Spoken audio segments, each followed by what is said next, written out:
Up on the government's bill on transgender rights and protections. From the foyer, I'm joined by Arif Virani, Liberal MP, Parliamentary Secretary to the Minister of Immigration, also a constitutional and human rights lawyer. Good to see you, Mr. Virani. Thank you. Michael Cooper is the Justice Critic for the official opposition Conservatives, and Randall Garrison is the Public Safety Critic for the NDP. But he's here tonight because he's tried several times to get a similar private member's bill through Parliament, only to see time run out on them or see them defeated in the Senate. So it's good to see you all, gentlemen, to talk about this important piece of legislation. And Mr. Virani, maybe I can start with you. Why is the government proposing these protections for gender identity when you could argue they're already spelled out in human rights codes in 3 provinces and 1 territory? They're implied in other provinces. They're protected under the Charter of Rights and Freedoms. So why is this necessary today?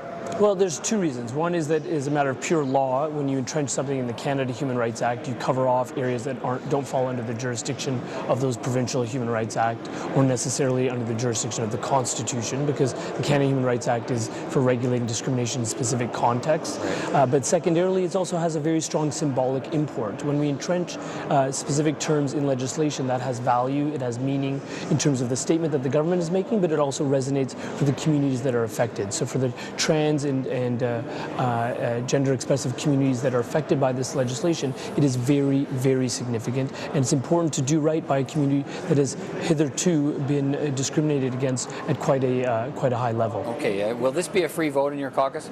I don't know the answer to that. That's a consideration for the Prime Minister. Should it be, or do you think it's a matter of fundamental rights that it ought to be a whip vote? Well, I'm not here to opine upon that, Peter. I mean, I know how I respond to it. I think I would share the same views as Randall. This is something that is long overdue. I know he's tried valiantly to get this enacted on more than one occasion. I applaud him for those efforts. As a person who's spent his entire professional career defending equality rights, looking at human rights and constitutional rights as part of my professional vocation, it's a very simple analysis for me. I'll be supporting this legislation. All right, Mr. Cooper, where do Conservatives stand on this? Well, you're the Justice Critic. What can you tell us about what your caucus thinks about this? Yeah. Well, first of all, Conservatives stand united in opposition to discrimination on the basis of sexual orientation or gender identity. We recognize that one of the greatest strengths of Canada is our collective diversity. And so what we're going to do is we're going to look at this bill very closely and contribute constructively to the parliamentary debate. Okay, well, all but 8, if memory serves me correct here, all but 18 Conservatives voted against this bill the last time Mr. Garrison had a chance to bring it before the House in the last Parliament. So do you think that's changed? Well, I think that we're going to look at the bill. Each member is going to look at the bill and make a decision. Our leader, Rona Ambrose, has indicated very clearly that she supports the bill. But I would expect that it would be a free vote amongst Conservative members. But in terms of the objective of the legislation, I support the objective of the legislation. But I need time to read it, to assess it, and then make a decision as to whether I would support it. Right. Mr. Garrison, no doubt it's a big day for you to have championed this cause for so many years and to finally see a sitting government propose the protections you've been pushing so hard to get. What are you feeling today? Well, it's obviously a good day for transgender rights in this country. This bill, or a version of it, has been introduced 7 times, but this is the first time it's been a government bill.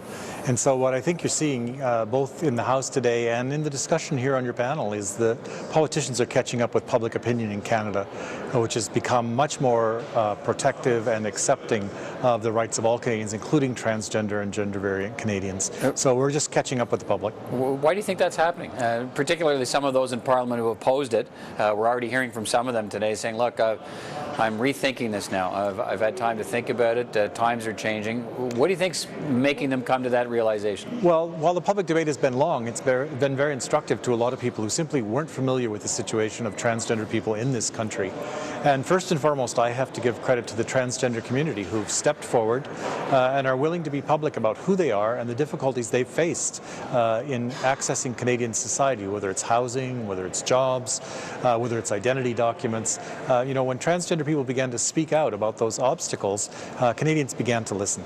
Mr. Virani, we're once we get into the conversation, I guess, and this bill will be dealt with in the House, of course, then it goes on to the Senate. But we're already seeing in the United States what's called this bathroom debate over similar legislation in the United States, and the big problem down there for those who object to it is this notion that transgender individuals would be allowed to use public washrooms, and so North Carolina in particular is moving on legislation to stop that from happening.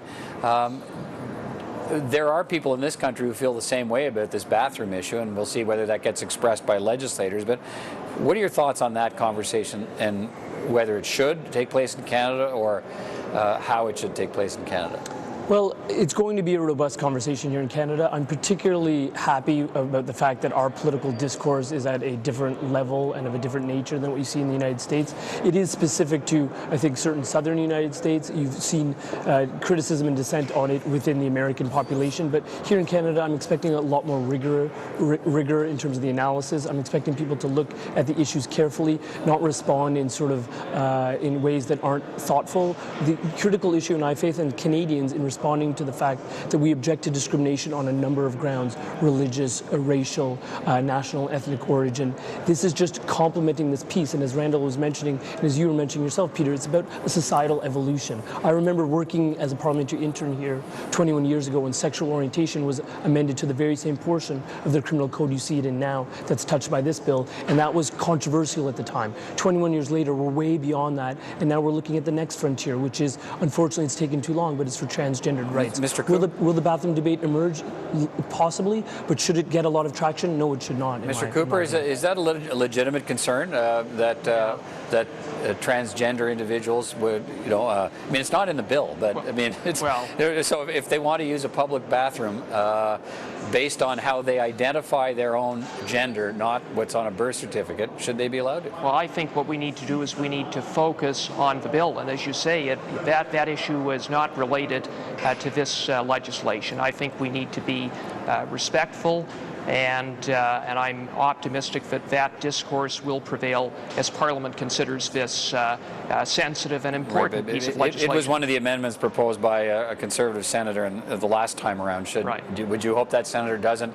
It was Senator Don Plett. Do you hope Senator Plett doesn't raise that concern again? Look, I can't speak for Senator Plett. All I can say is that it's not in the bill, and I think we need to focus on the bill. All right, Mr. Garrison, what's your view on the so-called bathroom debate we've seen in the States, and whether it has any place in Canada? Well, Peter, I want to go at something you may have said inadvertently. Okay. You said the legislation in the U.S. is similar to that in Canada. That's not at all the case. The legislation in Canada is to bring Canadians together and overcome divisions and build more inclusiveness. The legislation they're talking about in the United States is to mobilize political support based on divisions and fear. It's exactly the opposite of the kind of legislation we have here in Canada. I appreciate you pointing at that distinction. Thank you. And I think that the other thing I have always said is that the use of the bathroom issue is a fear tactic and a dividing tactic.